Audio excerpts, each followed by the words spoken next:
Well, hello, and welcome to another episode of Chestnut Checkers. I am Keith Riddle here, as always, with my co-host, Jordan Tampien. And today, our guest is, it's, how do you say your Bahlr Media, but like it's Jeppesen? Corey Jeppesen. Yeah. Jeppesen. Corey Jeppesen. Think of it like Jetsons. I throw my P in there. I haven't heard that one before. Yeah, growing up, heard that a lot. Yeah. You're fired. My football coach used to tell me that all the time. From the Jetsons? Yeah. I heard they're remaking it, by the way. Oh, really? Jim Carrey, I heard. Now Fact it's just check, today. Right? Yeah. Fact check. Yeah. Triple check that one. Jim Carrey. Google it. It might be better without Google it in the Jim back. Carrey in it, I feel like. That's George. Oh, I'm down. Let's see what he's But I don't got. feel like George was that crazy and wild, though. George was pretty like... I think the Jetsons, though, it's one of those ones that should be remade soon because I don't think my kids even have any clue about it. Like, it's so old. No, yeah, it's too old. Yeah. Yeah. Oh, Yeah, and they never It really doesn't did air, any right? spin-offs of it or anything like that either. I don't even know right? you can buy They it never or- did like a... Yeah, we're on Land Before Time 37. They couldn't even do Jetsons 2. Yeah. No kidding. Yeah, I mean, they made a movie out of the Flintstones, Yeah. dude. There's no Jetsons movie. A few of them. Maybe there is, and we just didn't know. Was there any There was a movie, but it was a cartoon movie, which yeah. I very much remember from my childhood. Nice. I was into it. Jetsons, Flintstones. It was cool. That was in the same Now I look era. at it and I'm like, man, it might actually just be the next 10 years. Well, I think it was any kid that watched TV when they got home from school at all, because it was just like what was on TV between like 4 and 7 p.m. were like kind of these Star Trek, not Star Wars, Star Trek. Trek. Right? Yeah. Yeah. So the Jetsons. Law and Order. Star Trek. Law and can't Order was believe how later, though. long- That was post kids. That was Well, I like forget how old you are. that came I forget on. how old you are. Yeah. That came on at like Oh, yeah. 9 You're talking about o'clock timing or- when it yeah, came yeah. on. They didn't put that on after school special stuff, you know.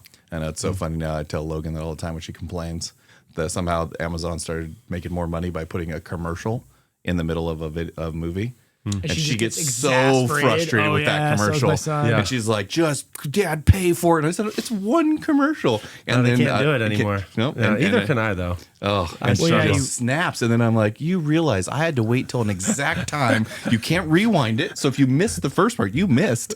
And so I was like, you have no idea what this is like. And then I looked up and I'm like, I am old. Or other tech where I remember trying to run as fast as I could to my Your CD stereo to record on the radio the song I wanted. All for one, I swear. And you're like, whoa! Run into your stereo, and you get like all your mixtapes that have the DJ's like intro and end. Oh man, that was a good time. Yeah. It's such a good time. The best part is if you don't know that, no one knows what we're talking about right now. No. They're like, "What do you run to the tape recorder? yeah, hit exactly. record?" Like, Yeah, it's the but if greatest time it's like of all if you know, time. you know. Yeah. Yeah, I love it. I just remember when I got my jogger with a CD player. I'm like, what a terrible idea. Running a CD while running. I was like, that thing skipped so much. And then you finally got the anti-skip. I Didn't remember really skip, that. And Yes, I'm like, that was a huge issue. yeah. But that was the time. Like I was just talking to my wife about this. It's like we did records, right? Which you could actually visually skip to each track. Then it went to tapes where you couldn't. You had to like and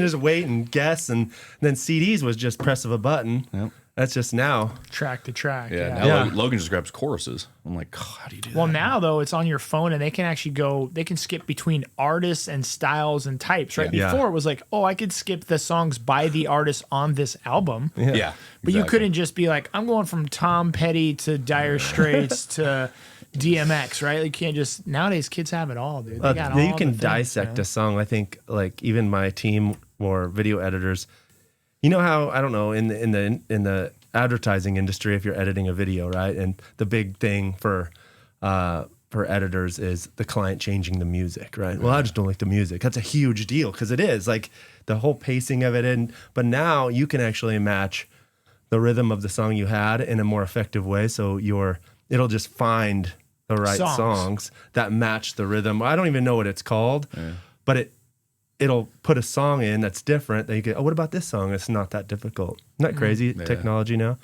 Remember what was the thing? A stem player? Do you remember what that is? STEM? So it's like Kanye came out with one, but now I think it's technology that everybody can use. It was like a stem player, and it's like a little thing.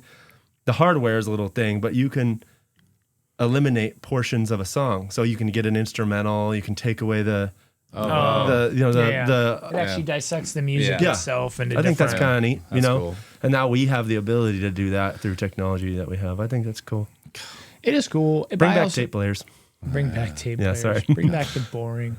I don't know. I do think it's cool. I also think that like, kids nowadays, like there's a blessing and a curse that comes with all of it, but like it's also, how do you say, the long-term effects is what I worry about, of like being able to have anything and everything at your fingertips all the time. Like I just don't, like I don't know. What you don't know is what you don't know, right? Like what's next, right? And then they'll be saying like, oh, back in my day, we had to like put our finger out and touch a button. Right. Now you just think about it and like, they'll complain. Then they'll complain. I have to and think twice. It hit rewind when I was I had to thinking turn fast my forward. head like this to change a song.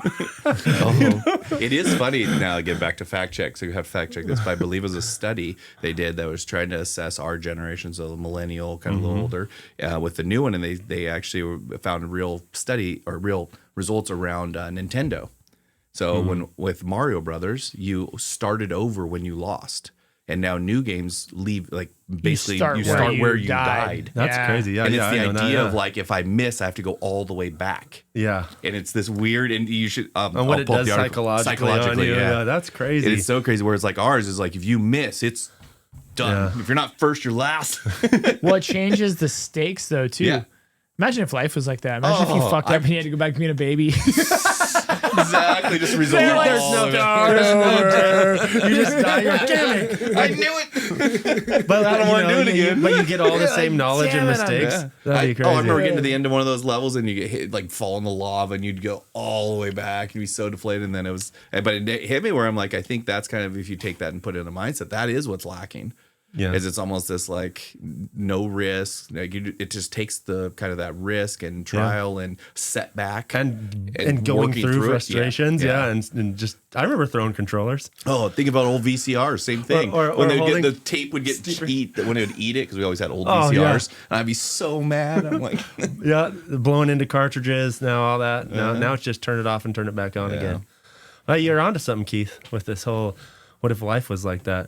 What if we're just on our first level and we haven't died yet, and everybody else is just keeping a big secret from us? If you knew that when you died, they get to be a baby again? It just started over. You just went back to being a baby again.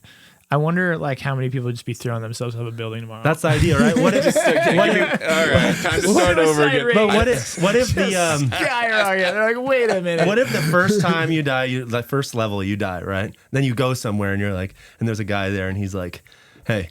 So this is how it really works, right? You're going to be a baby, but you're going to have all the knowledge. That's why Elon Musk is, because he's done it 10 times. Exactly. And like people more successful than you, or whatever that is. And we're all on the level. We just don't know it. But there's an agreement you have to make you have to say like, hey, if you tell anybody, then you actually just disappear forever and you don't ever exist again. Yeah. And so everybody's in this random agreement that we don't know about. We're all on our first level, right? Exactly. Right? None of you are. I'm definitely on my first definitely level. am on my first level. Or I was just an idiot the first 30 times. I didn't retain anything. Oh my gosh. Well, to change the stakes, you just wouldn't let them know, right? Yeah, you just couldn't say it, or else you're blipped. I guess the other thing was, do you restart though now as a baby, or do you go back to when you were a baby? Like, do I start back in 1980? Whole other like Marvel timeline. I think you'd start now. Yeah. I think you'd start now. So you can like have redo all the life knowledge. again. Yeah. Because otherwise you could be like gambling and like doing other things where if you knew the future, back right? to futuring it. Yeah, you're back to futuring it. That didn't the- work well for Michael J. Fox. I guess either. the hole in this is you now know, and now you could just throw yourself. That didn't work. I'm out. I'm out. Right, so that would Baby be the time. key.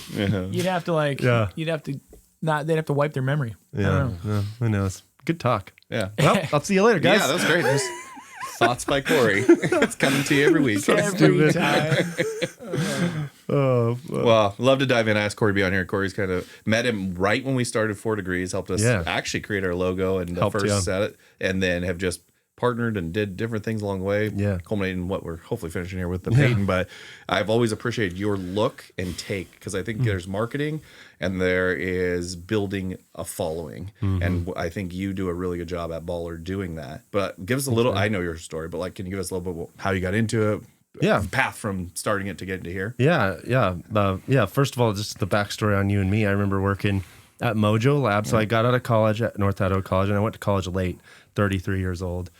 I'm 44 now, so it's weird to think that's only like, that wasn't 33, it was a little bit before. It's like been 10, 12 years since I like started this whole thing. Yeah.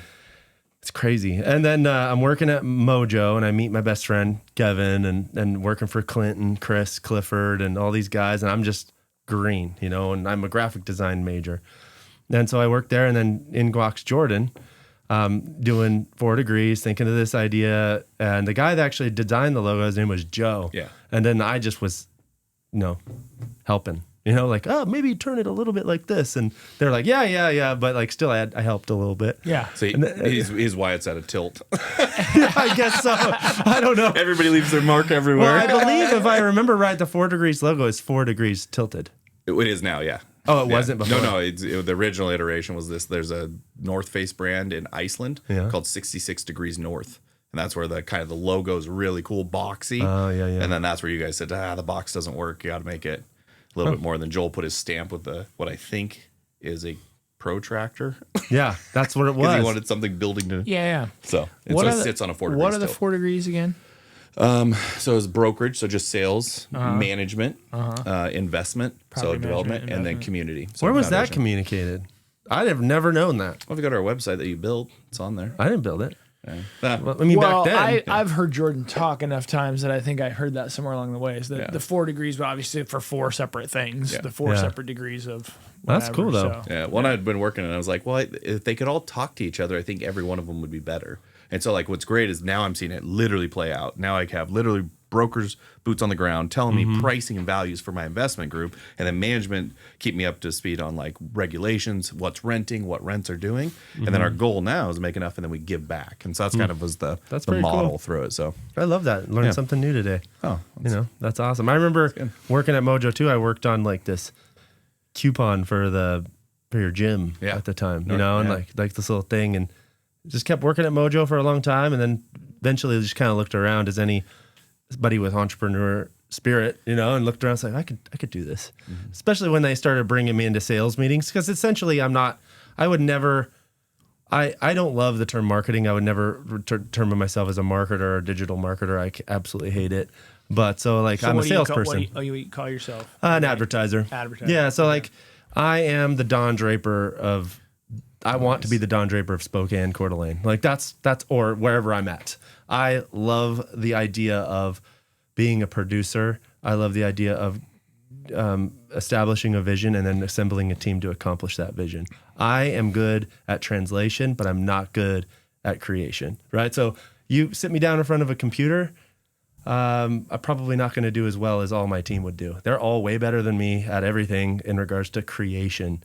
I am just good at taking a vision. Okay, what do we have? What do you want to do? What's the reason? That's why I'm so interested in the 4 degrees, huh? And so I want to take that, articulate it into a way that can communicate to the demographic you're trying to reach, the community of people you're trying to communicate to, in a way that moves them to emotion so that they can make a choice, right? So we want to move people, and the only time anybody makes any reasonable choices or unreasonable choices is in emotion, right? That's why we watch movies. We're moved by ads, and hopefully you're making a positive impact, because it works both ways, right? Like politics is all negative, but you're making an action. That's kind of what they want, right?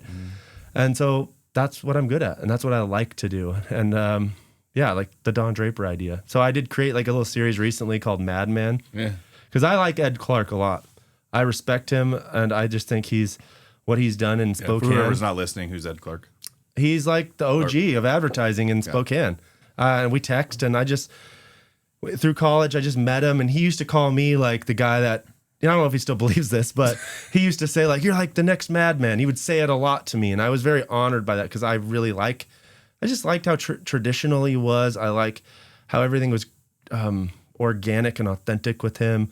And he's just like that old crooner vibe, Sinatra type of dude. Mm-hmm. And so he did it all before we all did it in advertising. And I want to honor him anytime I can. And I think he called himself The Diaries of a Madman or something like that. He wrote a book or something like that. And I just thought it was so cool. Then Mad Men, the show came out. And I was like, oh, that's that thing. And I looked it up, and apparently it doesn't have anything to do with advertising. It's Madison Avenue, right? So Madison Avenue had all the Mad Men. Yeah, Mad is the Madison, right? Yeah. Anyways, and Madison Avenue had all the marketing companies on it. Yeah, back in the 50s. Yeah. And so that's what Mad Men came from. So over time, I just really always felt honored about that. And I really liked the idea that he would say that. And then, time and life goes on, and we disconnect, we didn't talk or whatever. But he was still around, and And then I rooted myself back where I'm from. I'm from Coeur d'Alene originally. And I was like, well, I'm going to bring this back. I'm going to be what he says, or what he was. I want to try to like carry the torch, and that even if he doesn't agree, I'm just going to carry the torch anyway, Yeah. And so I took the ad apart and I just did little MADMAN, like Madman. So I created it's new, created a new series, but I've always really enjoyed that. Yeah. Like, hey, like if you are a person, a business, an entrepreneur, anything, and you want to communicate something to create a response, whether it be financial or whatever, I don't care what it is, I am able to take you from A to Z. I'm like the general contractor of advertising. That's what I want to be, like general contractor. I'm not swinging a hammer. Yeah. I am just assembling a team, and my job predominantly is just creating solid, authentic, genuine relationships so that I can accomplish these jobs. I always think it's so crazy and interesting how little moments or little things can steer like entire direction for people or things. You know what I mean? Like you saying like, oh, I remember he used to call me this, or he'd say this, and then it's like, to me, it was so I honest. know that. Yeah, when he said that, like, it's like he did Like planted a little seed. Yeah. And I was like, yeah, I'm a madman. It's like I just was so 10 honored. years later, he's like, I don't Did even I remember say that saying to you? that. Because he probably doesn't. And I remember, but now he sees it sometimes. He'll text me. I love Ed. He'll text me things, and it's always advice, just cold advice. And I always take it. Yeah. And I just appreciate that. I remember we went to this big networking thing at Spokane Club that he was doing. And he like got up and told everybody that, like the Madman thing. I just always remember how honored I felt. And I just want to like do right by that, But Yeah, it's cool. it's cool. You have that vibe, like with your videos, what you do. Thanks, man. That makes more sense. Yeah. Obviously, there's other things I'd like to transition to. Yeah. You can't, like, if I am being honest, the only thing I don't want to carry is I don't want to be, no offense, Ed, I don't want to be that age and still doing advertising. Yeah. I genuinely don't. So that's just my personal direction. So, yeah. That's cool. So what is Bahlr? How'd you get the name Bahlr, which I like? But Bahlr? and then what is it? Like, tell us a little more about you. Yeah, I just thought of it. So, I just thought of it. yeah, I just thought of it. I just made and it I up, man. took action, right? That's what madmen do. We Yeah, just think of it. we think of it and then we make it happen. The first thing I ever. That's your slogan now. Got any advice for the younger folks out there? You think of Yeah, it just think of it and make it happen. Yeah, essentially that's what Just we all do should it. be doing, right? Yeah, For sure. Anyways, thought of the name. I was running an agency out after Mojo called CJEP, which is spelling my first initial of my name out, SEE, and then first four letters of my last name, JEPP. Yeah. And I ran that for like two or 3 years in Coeur d'Alene. And then I opened my ad agency at the time. It was the perfect time. I just am not a businessman. I'm not like you guys, or I don't know how to like do a business, right? I don't know how to do the numbers or the books and all that stuff. Or if I did, I'd be sitting somewhere else. Doesn't matter though. It's the only reason why is I believe that is because my agency took off. Like it was crazy. Instagram had not been doing videos yet. There was no videos on Instagram. Facebook was just introducing video and ad placement. And I met this guy, kind of gave me the gist of actual placement, right? Like, hey, you can't just make a website and a video because you got to put it somewhere too. And because at the beginning, I'm like, I just want to make cool shit. I just want to make a cool video or design a nice website.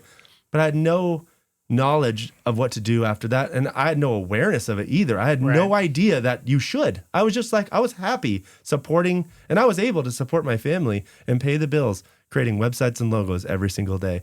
And I did it all. Like my hands were on keys, right? I had no team. So then we started growing. I started hiring my friends. That was a tough lesson, but I started hiring up to 10 people at once. And I had 10 people at the height of CJEP. And we started doing like marketing and placement. And Gary Vee was like hot at the time because he was, and I was like a Gary Vee, like not so much anymore, but you just get older and stop. But like at the time I was like, I would have done anything he said. I was like, yep, do it. Hire a videographer and just have him follow me around all the time. Done. Hired Josh Blakely at $30,000 a year at the time. Said, all your job is to create a show of me doing stuff. And we did. We created 32 episodes called That's the right. CJEP Show. And it took fire in Coeur d'Alene, according to me, on my perspective. Maybe someone would not agree with that, but I saw a lot of Relative fire. I saw a lot of response. Is all I'm saying. It felt like it was on fire. Like everything I say is just according to me, right? Who cares? But like at the time, Brennan, can you fact check that? Yeah, actually. Like fire. Let's can quantify. you Google CJEP and see a CJEP show? CJEP. Light fire. Yeah, number of views. Yeah. There's not a lot of views. Like it's not. But locally, it would. It was received well. Oh yeah, like people in Coeur, because there was nothing like it. There was nobody doing anything, and obviously, my town where I'm born and raised, like Coeur d'Alene, we're always a little late, we're always behind, and so a guy doing video vlogs, watching me walk down Sherman with a long-haired videographer like filming me, that was odd, and it took a lot of like to do it. Yeah, because I felt embarrassed. I felt like I was oh gonna my say, God. what was that like? Like in my hard. mind, when someone's like follow you around video all the time, I immediately think of like the Truman Show, right? Like, Yeah. But he was right there. You could see him. Yeah. He was with me in my passenger seat at all times, ordering Starbucks. No mics. We didn't know how to hook up mics to the camera. So it's all just muffled audio. And so what it was you're like, okay, man, meet me at my house every day at 9 a.m. At the office, yeah. At the Sometimes office. we would do that. And then you're like, you're just gonna follow me around doing whatever. Yeah. And then like what was there any guidelines as like what he didn't shoot or wouldn't shoot? No, at the or time did I was shoot? pretty open with everything. Like, but I didn't have much of a private life. It was just like, Sure. yeah, like I love my kids to be in it, like if they're with me. But at the time growing the company, I was working 12 to 14 hour days, like just cramming it. So I'd be like, Josh, and then being like a writer, visionary type of guy. And when it comes to the storytelling, I always had something up here like, hey, let's do this. Or, hey, I'm doing a meeting, or film this meeting. And I would reach out and say, hey, like we're filming a meeting. Can I have my video guy come in? And they were like, what? Like, that's weird. But I would do it anyway and would start promoting the people in it. And it just was awesome. So to answer your question, at that point, Christmas came and we had the 10 employees, had a Christmas party, and I started to get a little burned out by it all just because it was a lot. And I didn't know how to scale anything. I still kind of don't, I was like, was this scalable? How can it be scalable? Like when you talk about selling an agency, I'm all selling an agency. That's weird. I can't do that. Like it's dependent on me, right? It doesn't matter. So we had a Christmas party and I was like, I started to think of, I don't want it to be called CJEP because that's about me. Like I want a real agency like the ones I see, Magner Sanborn and DH. And like, I really admired and still do all those companies and the things that they did in Spokane. And we didn't have that, right? We had Hannah and Associates, which we still do, I believe. And then we had Range in Coeur d'Alene. Yeah. And I was CJEP, and maybe it was my own like insecurities at the time, but I just felt CJEP wasn't right. And I was like, what can I name it? Bahlr. And I don't even know. It just came to me. And then I was like, well, it can't be Baller because then all the people with money, like the older demographic, they're like, oh, damn kids, starting a stupid baller. And like, what I mean? I didn't want to think that because then I'm losing, right? I'm only adhering to a younger demographic who probably can't afford. Right, and I think baller, I immediately think too, like, I know the phraseology of baller, like balling out, but I also think of like basketball, right? That's a big cultural thing in basketball, like balling out, baller, So you went BAHL. LR. So at the time, Silicon Valley, right? Silicon, whatever, then silicone. I think no E. Anyways, Silicon. Something. Anyways, at that time, all the startups were doing the like, let's get rid of the vowel, let's do consonants only, right? And I was into it. I was like, hell yeah, baller, Bahlr, 5 letters, perfectly balanced. You got a middle letter.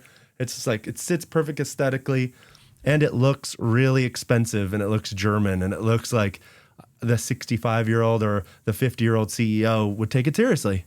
They would be like, oh, that's an agency I'd like to work with. How do you say it? I don't know, but like it worked. And I just read. Bahlr. Yeah, I don't know. Bahlr. I've had people call it Bali because the logo does have a little weird R to it. But that's how I came up with it. I just did it. Okay, but I want to backtrack selfishly to like the filming you thing. Okay. Just because I'm intrigued by Secretly, this. Keith still wants to do I this. started- I almost did it once. I almost think did a it video once. of Q in a day would be actually a good one. Well, and just do some it. of the snafus I get myself into would be, I'm sure. But, but what were the guidelines or the rules? And then like if you were going to sit on a computer and just do like 2 hours of computer work, would he just like film this out of your head for like 2 hours? No. That would he'd be editing. Oh, okay. He'd Yeah, do like editing, that with as much. So you would just kind of like give him the heads. He'd be like, "Hey, I don't really need you right now. Go do whatever." Oh, but you get you vibe enough with him that he knows what to do, right? The idea too is we'd travel too. I'd take them on trips because we had clients in Indianapolis and clients in different places in California, and I'd take them. I'd be like, "You're going. We're buying you a ticket." Because at the end of the day, at the time, an employee, you just hand them a camera and say, "You're free to have this job. It's $30,000 a year." Because at that time, that was a good wage in my state, and they're just with me, and I saw the value, and it returned. Sure. So it was easy. And so if they weren't shooting me, then they were editing, and there was no such thing as short form social. Then there was no vertical. There's actually a video online. This is a nice fact check. I predicted I remember I have a video of me going, I predict by this date that all video will be vertical and it will be short. And I feel very proud of that. Anyways, just wanted to plug I'm gonna that. fact check that for sure. please find that video. But it was like, it feels good. I'm like, yeah, I predicted that, but whatever. Nonetheless, there was no short form video at the time. At the time, Instagram was changing to IGTV. Do you remember that? Oh yeah. Oh, So yeah. that was I do their remember that for their short inaugural version. saying, we're doing video. Video, And I was like, I hated it because I was already done so much work in the video category, and I knew that everybody was going to do it. And now everybody today. Everybody's video. Oh, dude, I get so tired of just Where'd you everybody's host that face. thing then? The episodes. I Facebook. get so tired of everybody's Facebook. And you know what I should have done? It was a huge mistake. I should have done YouTube. Yeah. I just That's didn't. the thing, yeah. I just wasn't a YouTube user, so I just Because it was there. Oh, right? dude, Same time. Oh yeah, YouTube. That's how Gary V that's where became the Gary video- V. yeah. That's how. Yeah. And I was an YouTube, idiot because I'd watch Gary Vee on Facebook because my user experience Was was Facebook. So Facebook, I fall in love with the platform, Yeah. which I've learned Never never fall to in love do. with the You fall in platform. love with people and their attention, not the platform. Well, and as a platforms go, I think, correct me if I'm wrong, you probably know, but YouTube's by far superior to most as Yeah. far as user base and content, I guess so. worldwide. You know what I mean? If Yeah. Facebook has whatever, 750 million users, YouTube is 3.6 billion Yeah. or something. It's Yeah. it dwarfs. Oh, yeah, as far as audience, numbers, you're Yeah, saying. total Yeah, audience. Yeah. Worldwide, but it's a video based platform. And our part to Corey's point is now there's so much video, you almost have to pick a platform to pick the audience. Yeah. It's like a LinkedIn is actually growing so much because you're getting this now business focused one. Mm-hmm. So you're separating out just whoever, if you put YouTube, that's everyone.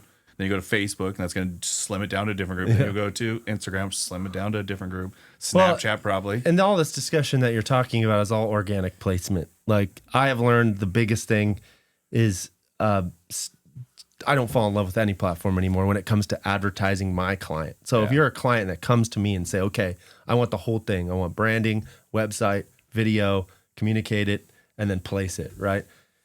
It's all about eyeballs and demographics and who is your target persona, right? Yeah. And then there are software, I work with Molly Adams at Creme, or I work with KXOY, and I work with all these, they have their own technologies and templates that have been learned in bigger markets. And it's okay, we have a client, Watts Flooring and Interiors, right? They already know and tested where those people are, and they're all over, and they connect all those platforms. I say, here's the video, here's the monthly placement. Put it where it needs to go. And what I'm referring to is streaming television. I'm not referring to small device social media. And so I do actually hands-on keys build meta advertising for my clients. I don't outsource it. It's me that does it.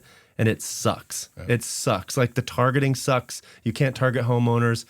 It's horrible. And it's just so much resistance to it all. I remember when you could target homeowners or you could target a lot, but you can't do it. Streaming, dude, it's still the Wild West. It's awesome. And so what happens is you just build a persona. If I want to, how old are you? 42? I want a 42-year-old married with kids, living in Spokane at this income. And then what it does is it makes that persona and targets everybody that's you and like you in your homes and on your small devices, which is like throughout the all the platforms. concept of target marketing, right? Right. And that is the concept, is you're no longer the billboard.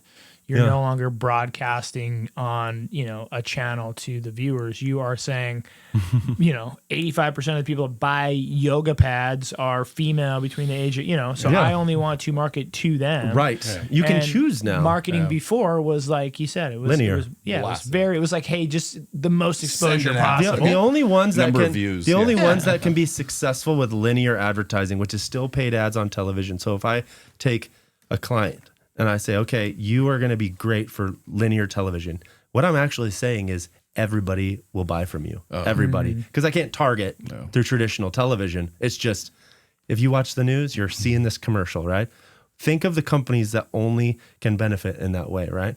Casinos, because everybody might want to go gamble and spend time at the casino. Water parks, things that everybody can do, right? Well, think about the Super Bowl commercials you see, right? Like, I'm assuming like a lot of that's like cars, chips, beer. Yeah, you wouldn't target. It's just weird. Yeah, but you still, you're right. You would be wasting a ton of ad space going linear or placing like that if you were a flooring company or because especially like not if you're everybody's small, regional local or a business, plumber. right? Or it's like even regional or local. If I have a plumber, which I do, client, I'm not going to place them there and waste eyeballs of people, because you might not need a plumber, but contractors do, and all these different people. So we target them on streaming.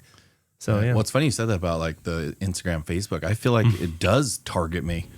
I mean, I've bought so much stuff of that thing. Yeah. I feel like it's highly effective. Yeah, Like it probably targets knows me. and retargets. Yeah, I think it knows me better than I know myself. You're like, oh, I do love Sometimes that. I'll say something, and I'm like, I know it heard that, and then I'll just be like, all right, I'm excited to see what it shows me. Yeah. So sometimes I'll just say it out loud and be like, man, I could use a new jacket. And then I wait to see what it shows me for jacket. I can't wait to see more jackets. Nice denim jacket. Exactly. That's a cool one. Even the marketplace does that now. Like I look at one utility trailer, it's something I'm buying right now, and I just search it once and I know that my feed will Do you guys ever click or like an ad because you're like in a hurry or in a moment you're like going to then you use actually and get you're like, retargeted, but I do it because I know they're going to retarget me. Yeah. Like I'll see something and it'll be like something cool. And I'm like, just to remind but me. I don't have time to do that right now. But I'll just like Smart. click it because I'm like, if I click it, Yeah. they'll come back to We me. love right? users. Advertising companies love users like you. You know, because it works both ways. 'cause we're right? retargeting Like, that you. is a cool jacket, but I got on here to send I my don't buddy have time. Ricky a Yeah. message. Yeah. But Yeah. I'm going to click on that because I know that they're going to retarget me. Well, that's what's cool about like streaming television placement is which I'm predominantly doing is it's more IP address, right? So like we know that you and your family watch this thing. We know how much of it you watched.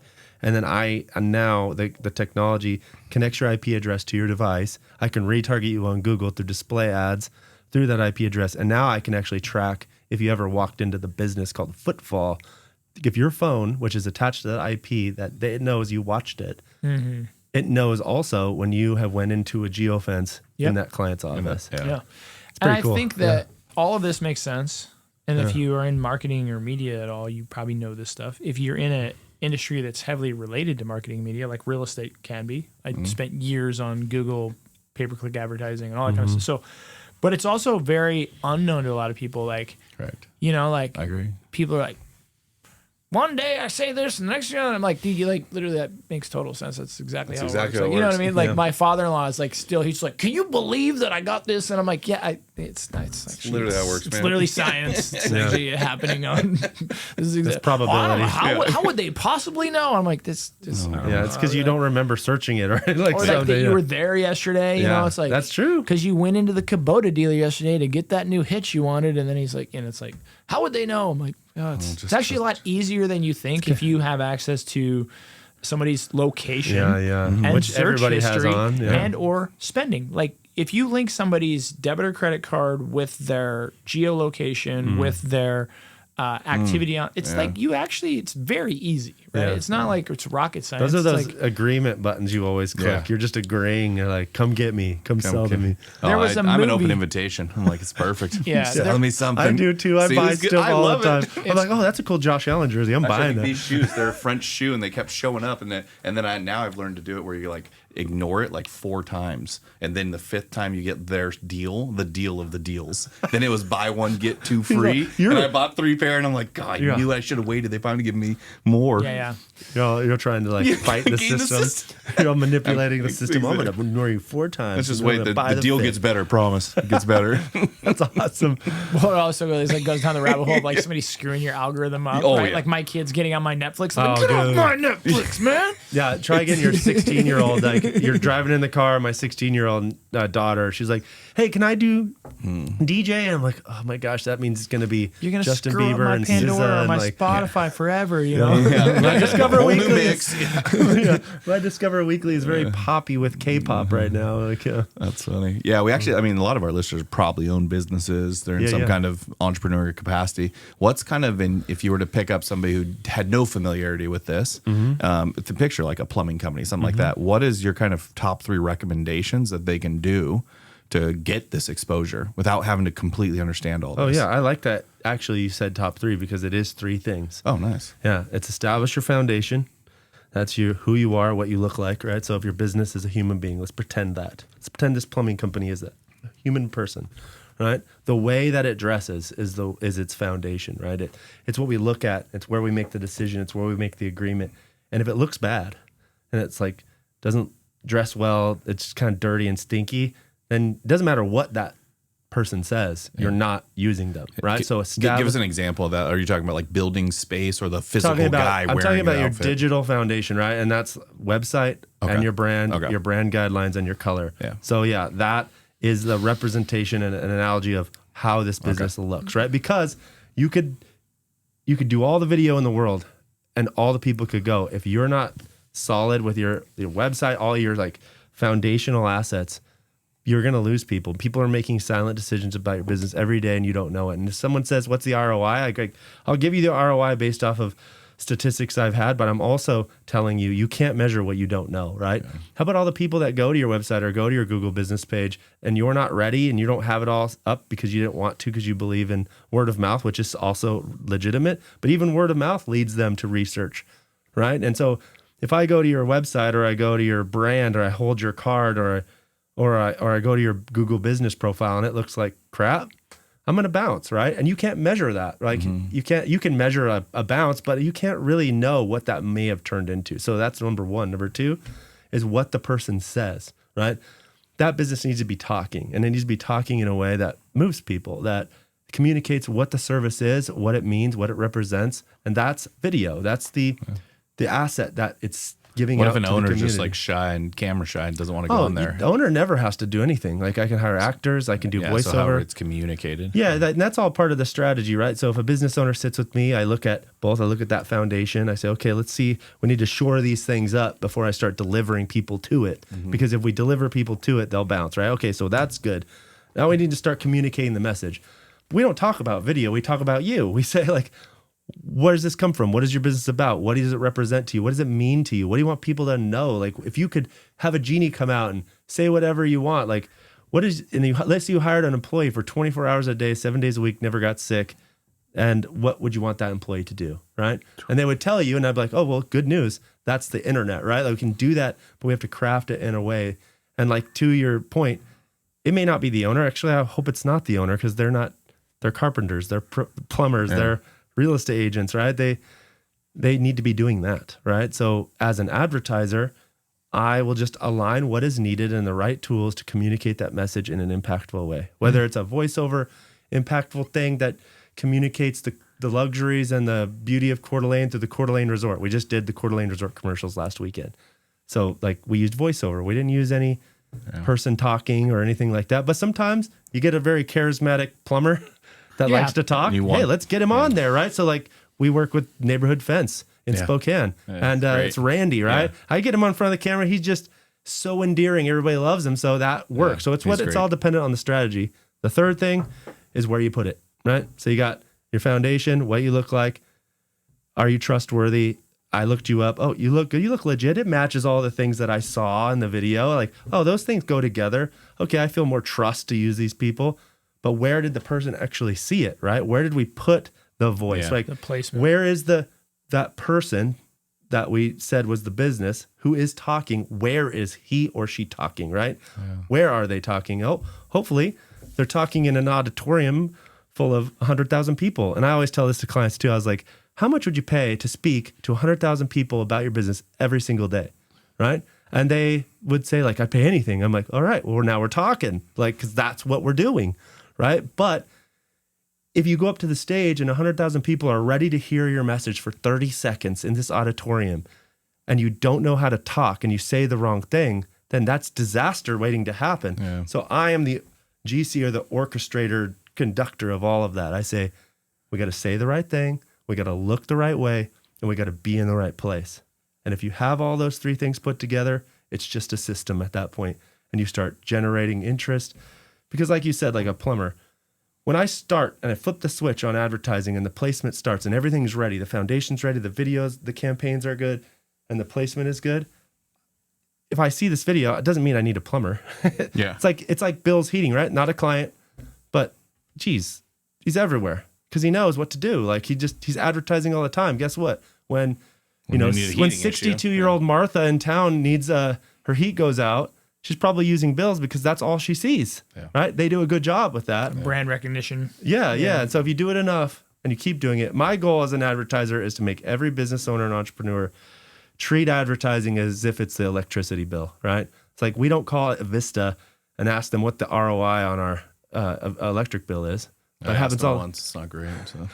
Well, they don't know. Like they're like, "What are you talking about? It just keeps the lights on, right?" Yeah. I want people to think about that when it comes to their communication. It's so essential that it needs that. Yeah. If it's done right. It's a funny way to think about it, right? Think of this podcast. Let's say you do it live, and you have 300 people, 400 people, whatever it is. Mm-hmm. Like, and we were in an auditorium. That's a lot of people. Yeah, every day you guys get to think about that. It's a lot of people I get to look like a jackass in front of a lot of times. That's why I have a voice for radio. But it's like funny, you don't barely think about that, and all of a sudden you'll get like a couple where it had like 10,000 people. Well, that's 10,000 eyes you saw. Whether they went through the whole video, didn't go through, but you're catching somebody. Well, and that in your eyes, I think it should increase value for what you're doing. You should feel better about it, saying like, wow, even if it's 100 people, you're like, I got to speak to 100 people and they listened to me. I think that's so important. And I think that if even my competition or advertisers could understand this system, we would be a better industry for it. Because now the barrier to entry? Barrier to entry. Yeah. Is so low in advertising. Yeah. Oh, I got a camera. I got a phone. I got DaVinci and I got a DaVinci. I can edit on CapCut and I can run Ads Manager a little bit. Oh, I'm an agency now. I'm going to file an LLC. And I was that too. But I would love to educate, like, no, be an advertiser, help the client, have a relationship, understand what they want. Don't shoot video, don't make cute videos, make great messages that inspire users to react to them so that their business grows. Like I would prefer. I think that's the tricky thing about marketing.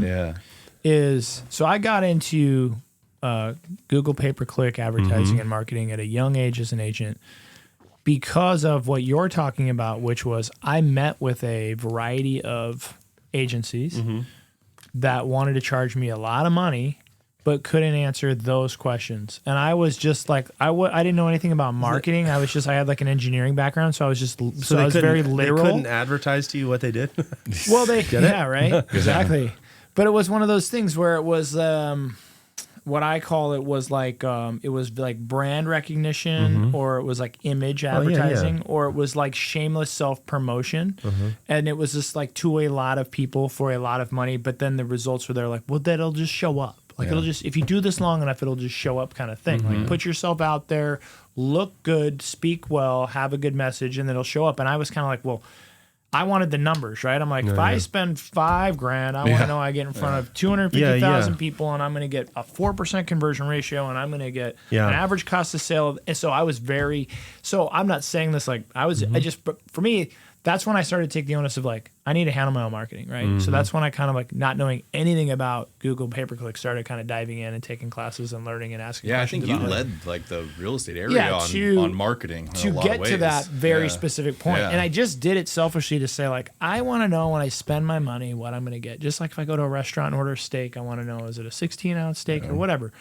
But what I think that you're saying, and I see a lot of agencies now that do it way differently, but I think in what I see a lot of times too is the flip side of this coin is there's a lot of people who are having success, and like I'm in the real estate world, so I'd say I look at that, and they're doing like social media videos that are cute and funny. Yeah.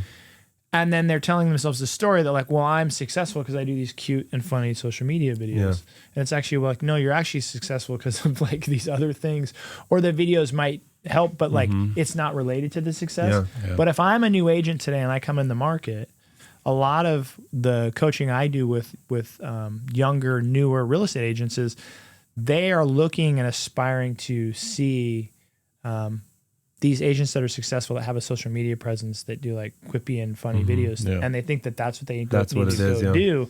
And so there's kind of this misnomer. And so I'm saying like, I'm sure you see a lot of that in marketing and advertising where it's like there is a lot of people that spend a lot of money on marketing and advertising to look good or to look cool or for brand recognition or thinking that it's going to translate into dollars that it never does. Yeah. How do you I guess go about that with clients, or how do you look at we that? create real ads and we do ad spend, right? So we create actual placed ads. I don't do organic. You've taken this down with a science level. Yeah, kind it's of, like we're right? not. When you come to me, I would not work with a single real estate agent. Like I just wouldn't unless they just want to go balls to the walls. Like I've never experienced an agent that sat with me that would align well with what I'm doing unless they're like, hey, we're ready to establish a solid marketing budget that includes placement and all the things you're referring to, right? So what I would do is not create video for video's sake. I would create real ads that adhere to that make the business owner happy enough that it aligns with their vision and what they feel their business represents, right? So it's not about micromanaging. Well, I think it should be blue. Like you don't get that. Like you get me to listen, but it never happens to me anymore. So younger me, there were a lot of it should be blue, but older me, there's none of that because I listen to them because they're people. Like Keith, if I was with you, I'd be like, we wouldn't even talk in a needs assessment. It wouldn't even be talking about video assets. We wouldn't talk about websites. We would talk about you. We would talk about what you're about, what you want to accomplish, why you're doing it. And then I go back and I compile all that information and I create wonderful, great, impactful ads, right? In a template, right? Obviously, we got to think about, people are scrolling if we're doing social media, but streaming, which is I'm loving, is you don't get to scroll away. So I get to kind of do a little bit more, right? I don't have to catch you. I just got to put a nice ad. But an ad is different than a video, right? So talking about what I said before, all the younger generation, they are marketers, right? When a lot of them are videographers and they love making video. And there's a lot of very talented videographers in the entire world. Like, so that's how you dissect so many, it, right? There's so many, but not a lot of advertisers. Yeah. Right. Yeah, So I like to partner with great creators and great videographers, like my guys, and we work together. I'm needed, and so are they. But we really have to learn how to make ads. But there might be the time that comes where we're doing a series, and that's a lot more fun because it's more storytelling and more impactful. You get 30 minutes and all of those things. It's all determined on the deliverable asset that we're making. That's where the work comes in. Gotcha. So yeah, if someone comes to me, we're not fussing with organic. I don't care how many times you post. As a matter of fact, I'm buying the eyeballs, and that's where the money is made. That's where it works. Yeah, and I think that works for a Coeur d'Alene, or for like the resort. But what do you do to like somebody who's just getting going? I know you may not work with them, but what kind of advice would you give somebody where they can't necessarily afford a Bahlr Media? Yeah, when you ask that question, when you say like, what would I tell them? Like, what do you mean don't digitally? advertise. What they should do digitally? What they should do? Now we're back to when you started CJEP, right?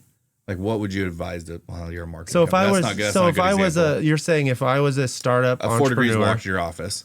Yeah, And like the end, don't have the budget to afford what you. They can't full suite of afford it. But services, what right? can they do on their Like, own? what's the best bang for the buck thing that people could be doing right now? Yeah. Because obviously that's highest and best. I That's why used to Quest have an uses it. answer to this. Saving money. Yeah, I used great. to have an answer to this question, right? Yeah. If you're talking of the person that is grassroots, I'm saying you're just launching it. Right. You maybe don't have the connect. Like to Keith's point, a lot of the good realtors doing the gimmicky video, they already have the following. Like, this is just a fun way, better way to see them, right? So a lot of, if you're a new agent trying to do that, and you don't have the following. No, I love this. Okay, I thought of it. Offer your market something. Okay. Don't just do a video for video's sake. Like, have a template that you're creating. If you're creating content for yourself, Have a template that is repetitive and that it works, meaning Give me an example of like what you're thinking. hook for the first 3 seconds, talk about what you're talking about, and then ask something, right? And then continue to make that a campaign over time. And if we're talking about organic video. Well, I'm just thinking that's the cheapest one. Right? So like that's organic video, but yeah, I'd say I would still tell a startup who maybe doesn't have like capital to still work within these 3 buckets. Yeah. Establish some sort of foundation of some sort, make it look the same in some way. Like your business card should look like your Facebook should look like your website. It all should be uniform in some way to establish some sort of trust, because eventually people will find you and they're going to need to trust you. If you're doing video, just make it on brand and talk from your heart and keep it short, and don't think that like you have to say it all. Just offer something, tell people what you believe in, and just keep going. Be repetitive, be balanced, and don't stop. Another thing is if you're doing it organically, just put it everywhere you can. That's what I would say. But that's a lot of work. It's a lot of work. So again, I always it is a full-time job. But really, right? essentially, like you're saying, I just don't agree that that's what you should do. I think you should go out and get capital and really take marketing and advertising seriously. That's what I think. Yeah. But I understand. I just think these tools are very so available, and it's like I can do this, and I just don't think unless you're really have a future to like build it, it's very difficult. Not that it's impossible. It's just very difficult. I don't even run my own. Especially when you're a plumber, like you're like, oh, I have to go fix this water heater and post on Facebook 3 times on Instagram. Like try to get a percentage in your income and budget for advertising. And even if that means not hiring an agency, bring in somebody. Say, hey, can I hire you part-time to communicate my message?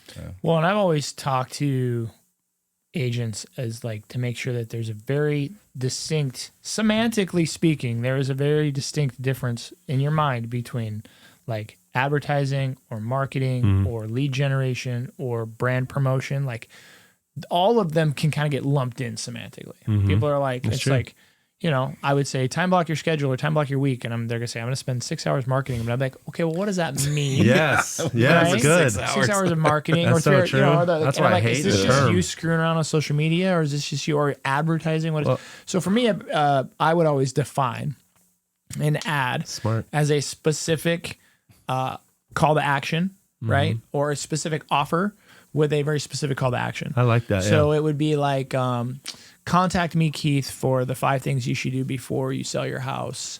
And then it would be like, I have a free report I created on my website at keithriddle.com/free report or whatever. So it is a very specific offer.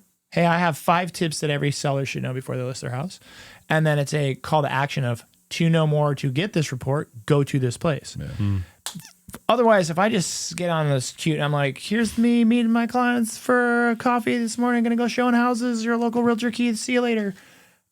I give you no item of value. You're just doing a vlog.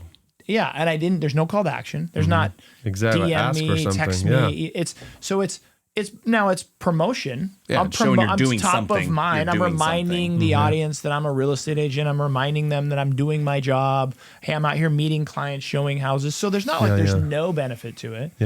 But I will always like get very specific with them and say, okay, so then if you want to do that, that's fine, but let's do both. So you can spend a certain amount of time shooting content that's like top of mind awareness, brand promotion, you know, but we also need to have very specific advertising in place to say, you know, that'll support it. Here is a piece of value that I can offer you. Never bought a house before, thinking about buying a home, first time buyer, contact me for my free first time buyer course. And in order to get that, you know, DM buyer to my Facebook or something, like it has to be like measurable and actionable. And I think that's what I see a lot of small businesses. I use real estate as an example because that's my jam, but I see a lot of small businesses that kind of do this more generalized marketing with the kind of like, you know, I'm marketing. I'm doing this.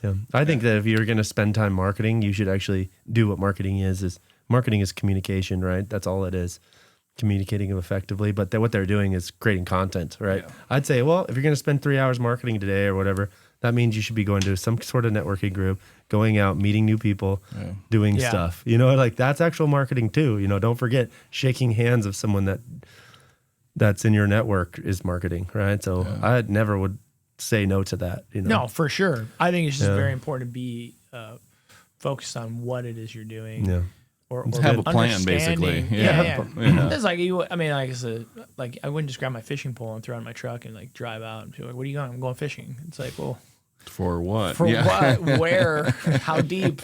How? I got a bobber. Are you trolling? Are you casting? Yeah, it's just like, I mean, and granted, you can go to a lot of places and you might catch a fish. And catch a fish. That's a good I just analogy. don't know that like long term. You're going to be like, the most effective way to catch fish is just to go to random places with a hook and a worm, right? It's like, well, there's much better ways to do it. And I think that's what, like Bahlr, like what you do is probably, in my words would be like, you streamline that process for people. Yes. Like you kind of take the ambiguity and the mystery out of it, and you say, hey, listen, like we're going to make this work. Yeah. And we know how to make this work. Yeah. And you're going to pay us to help you because you know this. I want to alleviate the entire burden of advertising for my client. Yeah. It's just like if you want to build a house. Like, you're not going to be a part of that. Meaning you will in regards to what you want and what kind of home you want to live in. But it's not that you're not part of it because we don't want you to be a part of it. We want you a part of the vision, but it's like, it's the alleviation of the burden. I'm not going to sit with my client and we're going to build, I'm a GC and they're building a house. I'm not going to say, okay, here's your tool belt and your nails and your hammer. Yeah. You're helping. Exactly. No, I want to alleviate that because that's really essentially a lot of times what happens in marketing or advertising. It's we hand our clients a tool belt. We say, you're going to help build this thing. You know what I mean? They're like, wait. I am, and I'm paying too. Yeah. You know what I mean? It's like, no.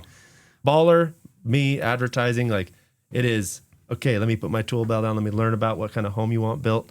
Let me know what do you want it to feel like when you live in it? What do you want the deck to be like? Where do you want it to be? And then they tell me it all, and I'm like, all right, you take care of yourself and do whatever you want to do. We got this because I see the vision. I do always tell the clients this. I say, you're not a part of Bahlr. Like, I never want them to feel like, oh, like we're a Bahlr people. Like, they are essentially, they're a part of my company. We're in partnership, but I'm always a part of them. I work at clients' offices. I work at CPPS. I work at American Onsite sometimes, and I work at Provision Academy on site with them. And sometimes there are days where I'm not doing anything for them, but I'm there because I want to be part of their team. Yeah. Because essentially that's all you are doing. You're a part of their team and their communication. And I feel like if I'm there around them, I just kind of soak in all of that, Well, it's huge. And I think about you're speaking a lot to marketing, a lot like Keith speaks about coaching, where it's one of those costs you somehow justify out of your head, but it becomes the catalyst for what you're doing. But I remember we went into Mojo and our whole thing to Chris, and client was like, I want a 10-year-old company in 1 year. Yeah.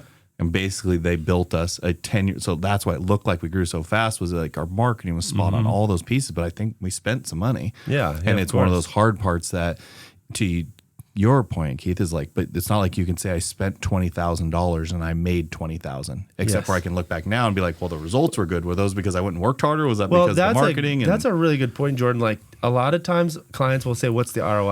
I want the numbers. Yeah. Well, I always try to say, it's like, well, I can't lead you can lead a horse to water, but you can't make them drink. Like, I'll bring the clients to the trough, right? But if your onboarding process sucks in your business, if you're a horrible salesperson, if you really just want to be, all right, cool, got a lead, it better work.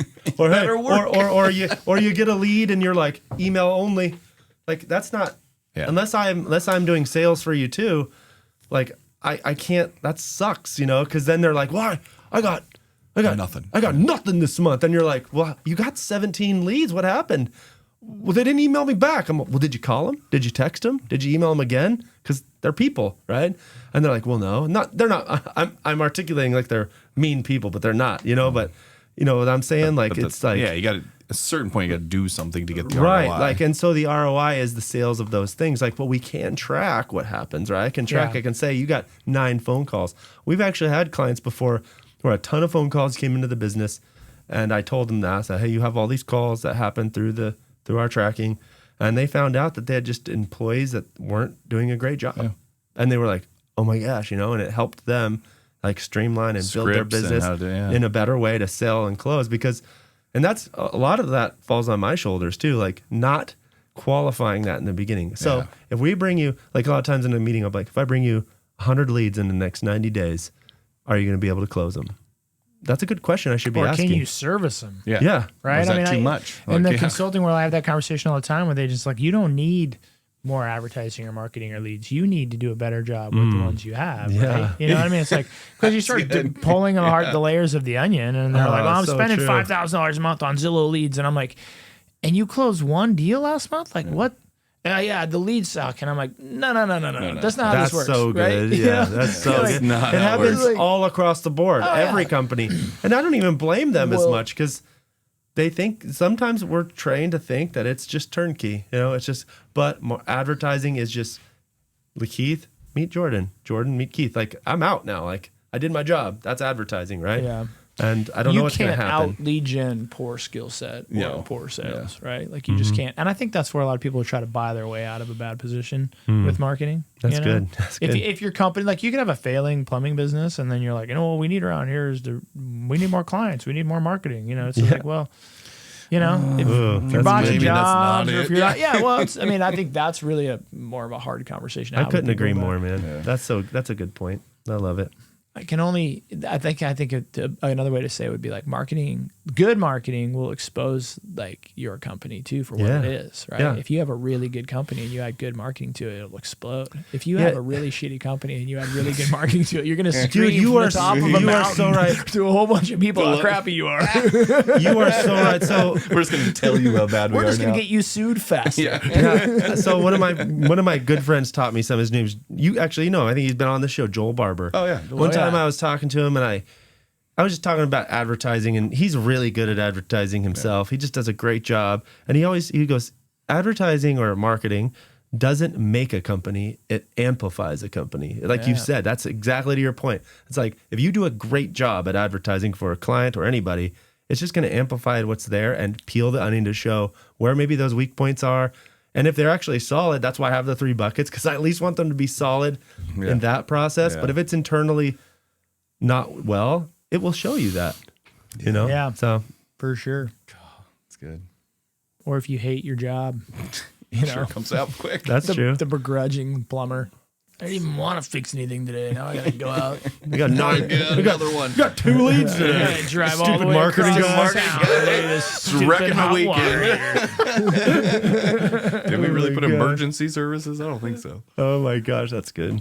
So what? I'm just curious. Like, what's next for Bahlr? Oh, Like, man. What's your guys' plan? So I told you that I don't want to do this when I'm old, right? And I was hoping we could talk about it, but I just want to make a series. I want to make a movie. That's what I want to do. It's in me. It's in me. Essentially, like, as a person, I'm a writer. I love to write, but I like to write in the way a movie would be made. So I'd be more of a screenplay writer, right?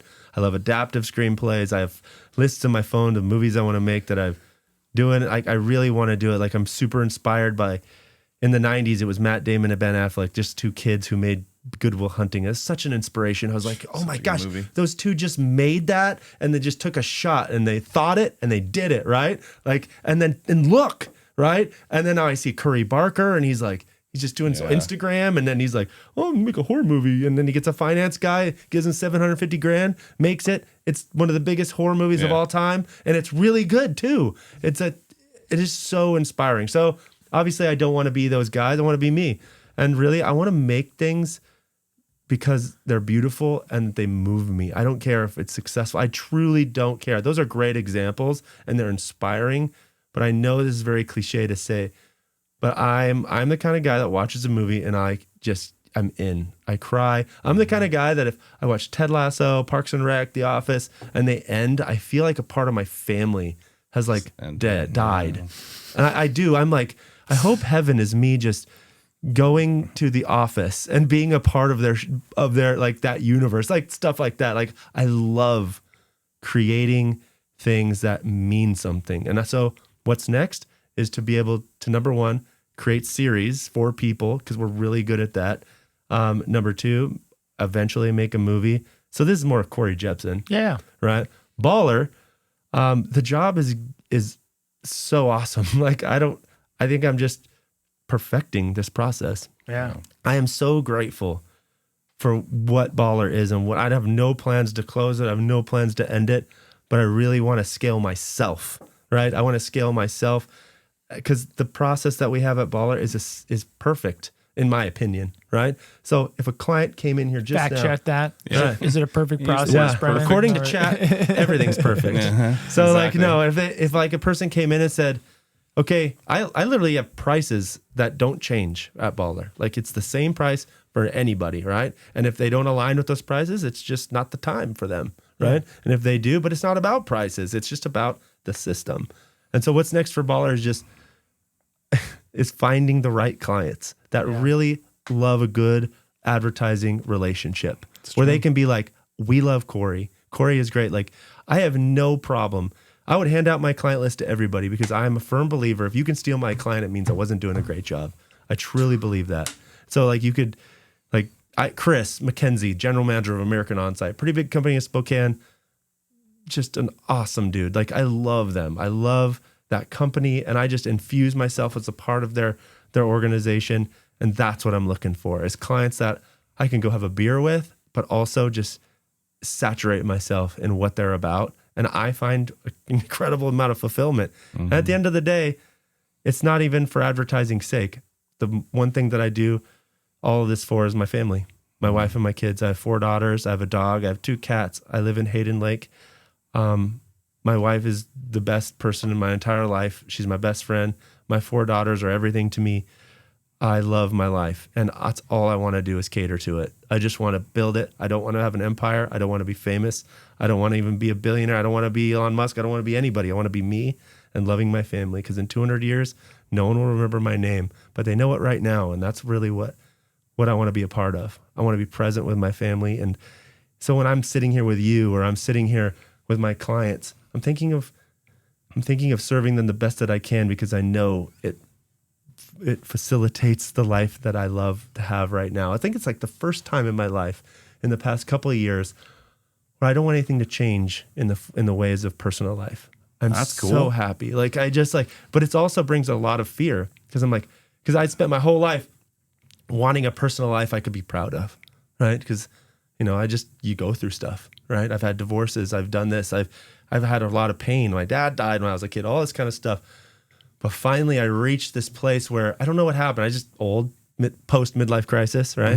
Had more values and morals and boundaries, and I'm not apologetic anymore, but I'm also not a jerk. I'm not mean to people. I just have my own views, and like it or leave it, it's okay. Like I'm looking for my friends. I'm looking for my network. How old are you? That I can align. 44. 44. Yeah. We had this conversation earlier today. Literally This is just why said, I asked that, because I feel like that's a very 44-year-old Yeah. It's state of life. yeah. I just Right? feel You find good. me. I said earlier, it was like it took me 45 years to stop giving a shit about what people thought. yeah. And I think we get it It wrong. just Like when we're takes younger, that I don't long. care what anybody thinks. Actually, you do You a do. lot. You do, Yeah. But not you care caring so what- much that you're telling us that. Yeah. The fact you told me means you care I that don't much. care what you think of me. It's like, in a You- very Yeah. passionate way. You really do. Not caring what people think is actually caring about everything. It's Yeah. just like being kind, being respectful. And then I'm talking about being respectful and liking something is completely Yeah. two different I agree. things, right? I don't have to like something, but I can be respectful of it, but I can still have an opinion of it, right?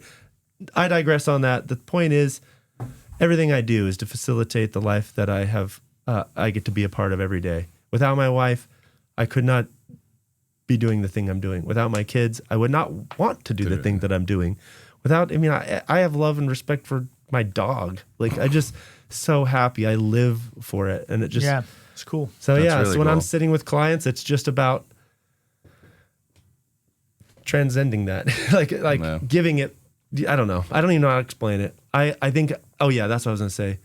Being in that position has its own dragons, right? And those dragons are, For sure. I don't want to lose this. Yeah. And you get a little bit, what's they call it when you feel like you don't deserve something? It's like imposter syndrome. Imposter You almost syndrome. feel like, because you know yourself, you know all the mistakes that you made. You're like, I did this thing to that person in 5th grade and I punched him in the face when I shouldn't have. It's like all these things. I broke up with that girl and you're like, it's all going to come to roost with me at some point. And you think that and you're afraid. At least this is me. Maybe nobody else thinks this way.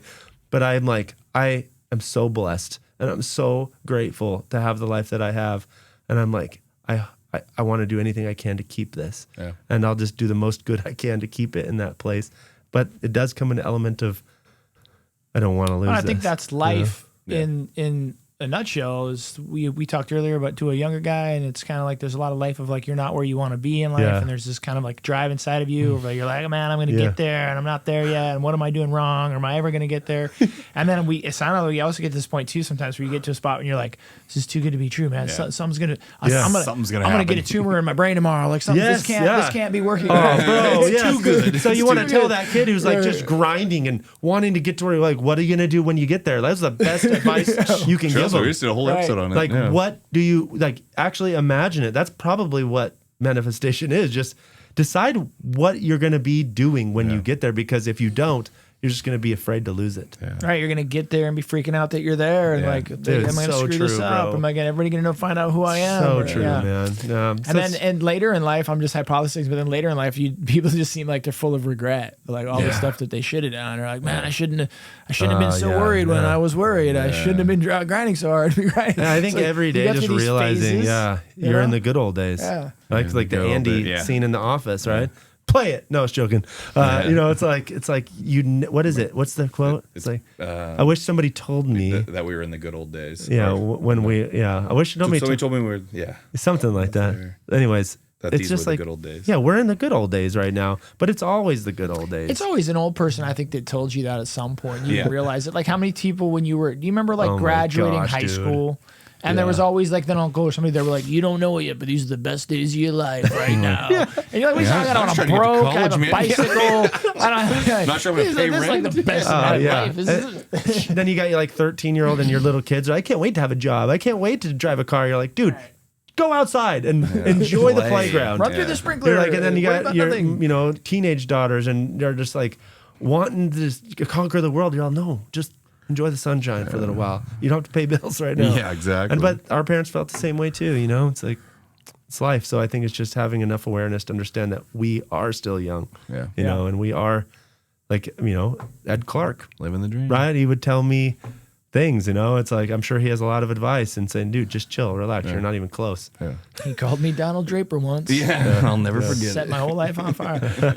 I love it. My favorite part of that is like in Talladega Nights. Yeah. It's like the very end of the movie, and he's like, Dad, you said if you weren't first, you're last. And it's like his dad's all confused. He's like, what? He's like, I don't remember that. He goes, I must have been drunk. There's a second. You gave me third. You gave me third. Hell, you gave me fourth. And his whole life was based off of that advice. Woo, that's good. So good. Oh my gosh, that's a good one. We're all over here just fighting. You said I was going to be Donald Draper. You said that. Well, I did. I started an entire media company. Dude, please invite him to the show. Right? We should. That's actually not a terrible idea. Like that'd be awesome. Yeah, I'd watch that. Starting to branch out. That'd be good. Heck yeah. Well, Corey, thank you so much, man, for sharing your story and coming and hanging out with us. Very honored. No, thank you. Love to have you back. So I think you guys are awesome. Keep it up. Cool. Thanks, Brandon. All right, you guys, thanks for listening to today's episode. While you're out there, would you please do us a favor and give us a like, subscribe, or a follow, whether you listen on Spotify, iTunes, or YouTube. We'd really appreciate it. Also, if you don't mind while you're there, give us a 5-star review. Maybe write a review. If you have a favorite episode, feel free to give it a like. Thanks for listening. We really appreciate it.